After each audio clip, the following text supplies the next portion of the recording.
Imam Ali alayhi salam narrate for us, once the Messenger of Allah visited us while Fatima was near the cooking pot and I was picking out lentils. He said, O Abul Hassan, every man who helps his wife in her house, Allah will write for him as much as the hairs on his body, the reward of worship of a year, fasting in the day and worshipping all the night. And Allah will give him like the reward of the patient and the righteous.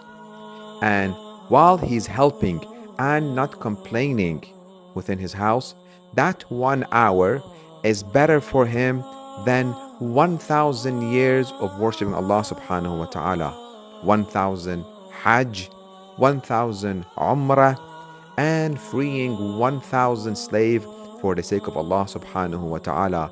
And it's better for him than spending 1,000 dinar for the cause of charity and giving it as a sadaqah.